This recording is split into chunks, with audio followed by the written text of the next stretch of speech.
Doctor devil episode 45 की starting में हमें एक बार यानी एक रेस्टोरेंट का सीन दिखाया जाता है। फिर हमें वॉल्टन को दिखाया जाता है जो आराम से बैठ के अपने नूडल्स खा रहा होता है, वो भी एकदम जानवरों की तरह। यार इतनी बुरी तरीके से तो मैं भी नहीं खाता। उसके बाद हमें फैंक को दिखाया जाता है जो कह रही होती है कि वॉल्टन थोड़ा आराम से, ये नूडल कहीं नहीं जा रहे, तुम एकदम आराम से खाओ। फिर वॉल्टन कहता है कि मिस चैंग, आपको मेरे साथ बैठ के यार डिनर करना चाहिए। यार आप ये क्या कर रही हैं? मैं जानता हूँ कि आपको मुझसे कुछ चाहिए, लेकिन आपको देखने से तो ऐसा लग रहा है ये सब कुछ विपरीत हो रहा है, आपको तो शर्म आनी चाहिए। फिर मिस चैंग कहती है कि मुझ जैसी सुंदर लड़की के साथ आज रात का खाना खाना के आपको मेरे साथ खाना खाना पसंद नहीं है। कि खैर इस बात को छोड़ो, जिन लोगों ने आपकी हत्या करने की कोशिश की उनके बारे में तो थोड़े बताइए। ये मेरे लिए एक अच्छा टाइटल, मेरे अखबार के लिए एक बहुत अच्छा शीर्षक होगा।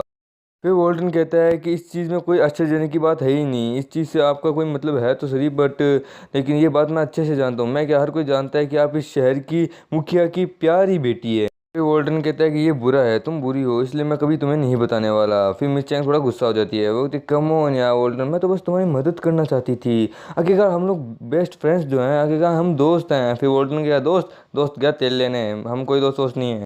फिर वोल्टन अपने मन में कहता है कि ये बात मैं अच्छे से जानता हूँ कि मिस चैंग के फादर इस शहर के सबसे प्रमुख बंदे हैं, वो इस शहर के लीडर हैं, इसलिए उनके बहुत सारे दुश्मन भी होंगे, इसलिए मिस चैंग के भी बहुत सारे दुश्मन होंगे, और अगर मैंने इनकी मदद की तो पक्का कहता हूँ मैं भी मरने वालों में से ही एक गिना चाहूँगा।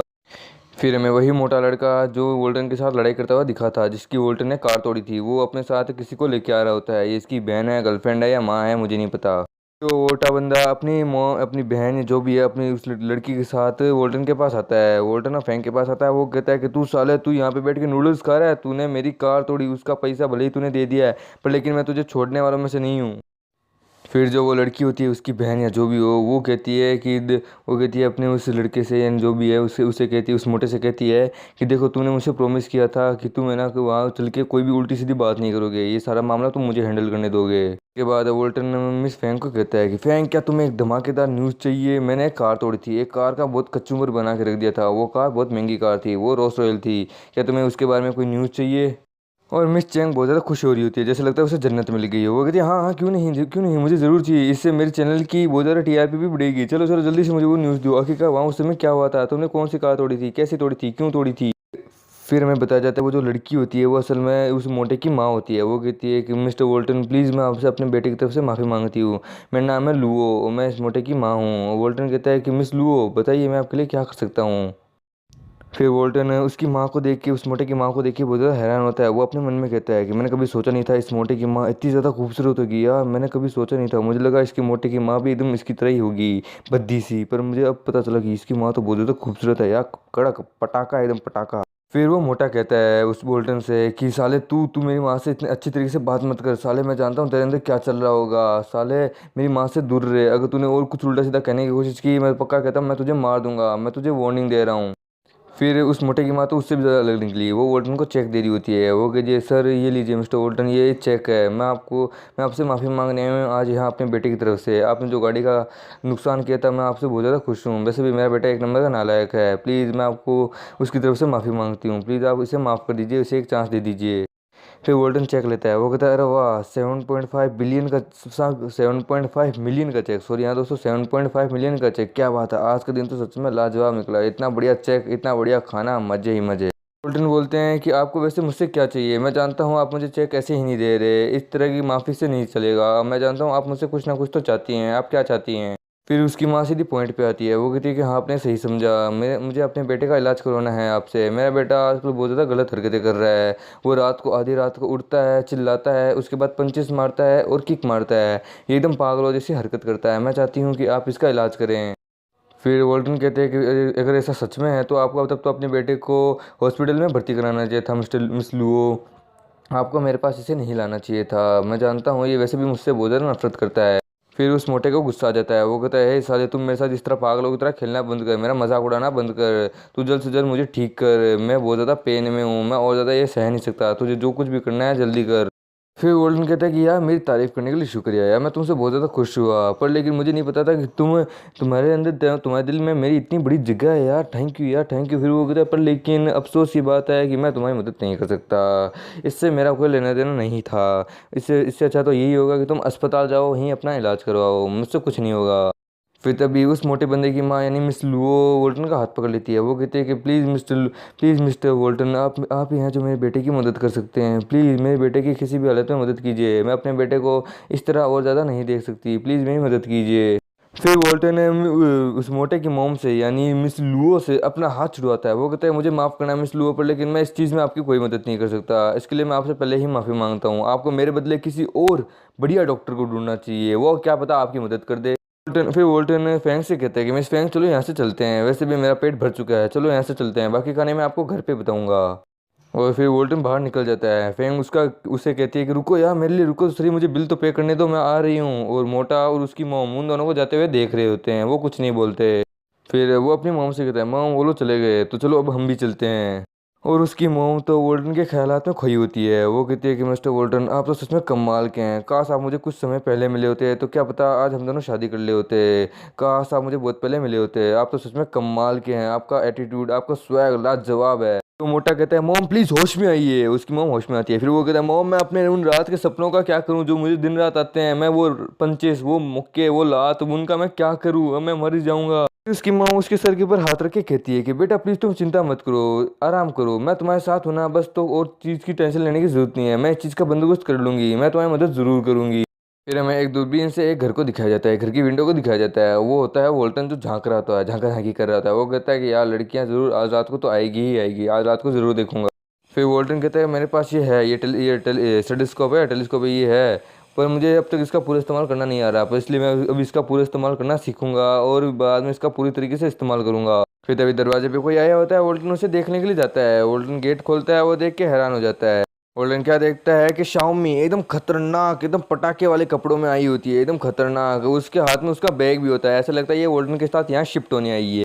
फिर वोल्टन कहता है कि तुम यहाँ क्यों आई हो, तुम्हें मुझसे क्या चाहिए, क्या तुम यहाँ शिफ्ट होने आई हो। फिर शाओमी कहती है कि नहीं, असल में मुझे मेरे सीनियर्स ने कहा है कि मैं तुम्हारी प्रोटेक्शन करूँ, क्योंकि आज जो तुम्हारे साथ हुआ था उसके लिए। फिर शाम में वोल्टन से कहती है कि वैसे तुम्हारे इस अपार्टमेंट में क्या कमरा खाली है, कि वैसे यहाँ तुम और फैंग बस तुम दो ही रहते हो ना, तो यहाँ पे एक कमरा तो खाली होना ही चाहिए। फिर वोल्टन कहता है कि एक मिनट कहीं तुम यार मेरे साथ रहने तो नहीं, अरे तुम्हें प्रोटेक्शन करनी है तो तुम्हें अपना खुद का अपार्टमेंट लेना चाहिए था, तुम मेरे पास मेरे घर में मेरे फैंग के साथ क्यों रहने आई हो। फिर वोल्टन को मजबूरन उसे अपना कमरा दिखाना पड़ता है। फैंग कहती है कि शाओमी कहती है कि अरे हाँ ये कमरा बढ़िया है, यहाँ विंडो भी है। फिर वो विंडो से झांकने लगती है, झांका झांकी करने लगती है। फिर शाओमी कहती है कि अरे वाह तुम्हारा बेड तो सच में बहुत ज़्यादा लाजवाब है, ये एकदम मुलायम है, आय हाय हाय, इस पे सोने में तो मज़ा ही आएगा। वोल्टन बस उसे शांति से खड़ा खड़ा देख रहा होता है। फिर वोल्टन उसे देख के अपने मन में कहता है कि यार ये पीछे से तो सच में बहुत ज़्यादा कमाल की लग रही है, आय हाय हाय हाय, मैंने आज तक कभी इसे ऐसे कपड़ों में नहीं देखा, मुझे तो ये भाग गई यार, जी कहता है इसे शादी कर लूँ। फिर शाम में नोटिस करती है कि वोल्टन उसे घुर घुर के देख रहा होता है, तो वो पीछे मुड़ती है, वो जोर से वोल्टन पे चिल्लाती है कि तू साले तेरा क्या इरादा है, मैं जानता हूँ तेरे अंदर का जो ठरकपन है ना वो जाग रहा है, अपने अंदर के ठरकपन को अपने अंदर ही रख, मुझ पे गंदी नज़र ना डाल। फिर वोल्टन कहता है कि तुम्हें अपना कोई दूसरा कमरा चुन लेना चाहिए, ये कमरा मेरा है और ये बेड भी मेरा है, इसलिए तुम यहाँ नहीं रह सकती, पर अगर तुम्हें सोना है तो तुम सो सकती हो। और फिर वोल्टन अपने ख्यालों में खो जाता है। वो कहता है कि अरे वाह आज तो मज़ा ही आ जाएगा, आज मैं शाओमी के साथ अकेले सोऊंगा, लाजवाब मज़ा ही आएगा, मैं एक ही बेड में दोनों गपागप। और फिर वोल्टन थोड़ी अजीब सी बात कर देता है, जो सुनने के बाद शामी को गुस्सा आता है। वोल्टन कहता है कि क्या हो कि अगर हम दोनों बेड पे एक ही साथ सोएं उसके बाद तो fair in love with me, गजब मजा आ जाएगा। फिर शामी उसकी बेइज्जती करती हुई कहती है कि क्या तुझ जैसे के साथ सोना एक ही बेड पे, साले मैं मरना ज़्यादा डिजर्व करूंगी, पर तुझ जैसे के साथ सोना मर जाऊंगी तो भी नहीं सोऊंगी। फिर वोल्टन अपने मन में कहता है कि यार इतनी गंदी बेइज्जती, अरे यार इतनी गंदी बेइज्जती तो मेरी लीन और फैंग भी नहीं करती है जितनी गंदी तो ये करी है, अरे साली एक चांस तो देती कम से कम, एक चांस तो देती कम से कम। वोल्टन कहता है कि वैसे तुम इस समय यहाँ आई हो, चलो मुझे इस चीज़ से कोई प्रॉब्लम नहीं है, पर वैसे भी अगर तुम इस समय आए हो तो मुझे तुमसे कुछ बहुत बात करनी है, अपने प्लान के बारे में, अपनी कंपनी के बारे में तुमसे कुछ बहुत बात करनी है, मेरी जो फियोंसी है उसके बारे में भी मुझे तुमसे थोड़ी बहुत बात करनी है। और ये सुनने के बाद शाओमी एकदम थोड़ी देर शांति से बैठी रहती है। उसके बाद वो कहती है कंपनी, कहीं तुम मजाक तो नहीं करे, अरे तुम जानते हो तुम ये क्या कह रहे हो, तुम्हारे पास तुम्हारी कंपनी भी है, रियली मुझे तो यकीन भी नहीं हो रहा। फिर वोल्टन कहता है कम ऑन यार, मैं तो बस तुमसे ऐसा इसलिए कह रहा हूँ क्योंकि मुझे तुमसे थोड़ा बहुत परामर्श चाहिए, मतलब थोड़ी बहुत जानकारी, थोड़ी बहुत इन्फॉर्मेशन। फिर शाओमी कहती है कि क्या परामर्श यानी पूछताछ, अरे यार तुम क्या पागल हो चुके हो क्या, तुम सुबह सुबह सस्ता नशा करके आए हो क्या यार, रात को दिन रात ऐसे ही पीते रहते हो, अरे तुम्हारे पास तुम्हारी इतनी अच्छी फियोंसी है, तुम उससे क्यों नहीं पूछते अपनी कंपनी के बारे में, मुझसे क्या पूछ रहे हो। फिर वोल्टन कहते कि अरे हाँ क्यों ना, इस बारे में मैं कल सुबह चैंग से ही पूछूं, जाके मिस चैंग से ही जाके पूछूं, मैं ही आप बेवकूफ़ था कि मैं तुमसे बात कर रहा था, तुमसे अपना दीवार दीवार से सिर भिड़ा रहा था, मैं आप पागल था। फिर शाओमी भी कहती कि हाँ हाँ ठीक है ठीक है ठीक है, अब मुझे सोने दो। फिर शाओमी कहती कि हाँ हाँ ठीक है अब तुम जाओ, वैसे भी ये मेरे सोने का टाइम है, अब तुम जाओ, तुम भी किसी कोना पकड़ के जाके सो जाओ, मुझे सोने दो। फिर वोल्टन कहता है कि इस कमरे में बस जगह ही जगह है, हर तरफ जगह ही जगह है, ये बेड पे भी बहुत सारी जगह है, क्यों ना आज रात हम दोनों इकट्ठे होके साथ में सोए, मजा आएगा। फिर शाओमी स्माइल करती हुई कहती कि अरे हाँ ये तो एक अच्छा आइडिया है, क्यों ना अगर हम दोनों साथ में सो ही रहे हैं तो क्यों ना मैं अपने उससे भी बाहर निकाल ही लूँ, वो भी शायद तक सोने के लिए तैयार होगा। और फिर वो अपनी गन को बाहर निकालती है, और गन को बाहर निकालने के बाद वो कहती कि अरे हाँ ये रहा मेरा बाबू राव। फिर शाओमी कहती कि हाँ चलो ये भी मैं अपने पास रख के सो जाऊंगी, अब चलो आ जाओ हम दोनों साथ में सोएंगे, अगर तुमने कुछ भी गड़बड़ की तो याद रखना मैं तुम्हारे इससे तुम्हारे छेदे में डाल के फोड़ूंगी। उसे देखने के बाद वोल्टन का एकदम मूड ही बिगड़ जाता है, वो कहता है यार इतना अच्छा मूड था क्या, चलो छोड़ो, वो फिर वो कहता है कि ठीक है चलो छोड़ो, मैं किसी कोना पकड़ के वहां जाके सो जाऊंगा, तुम आराम से एकदम अपने बाबूराव के साथ बिस्तर पे सो जाओ। और फिर हमें मिस चैंग और वोल्टन को दिखाया जाता है, जो जिसने मिस चैंग को अपनी गोदी में ले रखा होता है। फिर हमें पता चलता है ये तो मिस चैंग का एक सपना होता है, वो कहती है आहा, कितना बढ़िया सपना था, कल तो मज़ा ही आ गया था, वो सपना था या हकीकत मुझे तो अब तक सोच रही हूँ। और जो मिस चैंग की जो सेक्रेटरी होती है वो कंफ्यूज होती है, वो कहती है कि मिस चैंग क्या हुआ, आज आप इतनी ज़्यादा खुश क्यों हैं, आखिर क्या बात है, मुझे भी बताइए, मैं भी थोड़ी खुश हो जाऊंगी। फिर मिस चैंग को शर्माती हुई कहती अरे नहीं ऐसा कुछ बात नहीं है, नहीं तुम गलत समझ रही हो, ऐसा कुछ भी नहीं है, बस वो कल रात थोड़ी ज़्यादा पी ली थी, इसके लिए उसका नशा अभी तक चढ़ा हुआ है, उसकी खुशी में बस ऐसे ही थोड़ी सी, बस तुम गलत समझ रही हो। फिर मिस चैंग की सेक्रेटरी कहती है कि क्योंकि आप कल यानी पहले से तो कहीं ज़्यादा खुश लग रही हैं, कल तो आप थोड़ी उदास थी पर कल के बाद आज आप पहले से बहुत ज़्यादा खुश लग रही है, आपकी मैं खुशी महसूस कर पा रही हूँ, आप बहुत ज़्यादा खुश हैं, ऐसा क्यों, क्या कल आपके साथ कुछ हुआ था क्या ऐसा। फिर वो अपने मन में सोचती है कि कल सर हाउ ने उन्हें एक फ्लावर्स दिए थे कल सुबह सुबह ही, पर लेकिन ये उसकी खुशी तो मुझे नहीं लग रही है, ये क्या हो सकता है, क्या आज भी सर ने उन्हें फ्लावर दिए हैं, पर नहीं मुझे ऐसे देखने तो नहीं लगता। फिर तभी गेट खुलता है और दरवाजे के बाहर यानी अंदर आते हैं हमारे इस कहानी के मेन करेक्टर वोल्टन द, ये Walton the specialist doctor the massager, वो आते ही कहते हैं कि हे गर्ल्स कैसी हैं आप लोग, क्या आप लोग मुझे याद कर रहे थे क्या। और इसी के साथ इस एपिसोड का एंड यही होता है, तो मिलते हैं अगले किसी नए एपिसोड में, तब तक के लिए बाय बाय।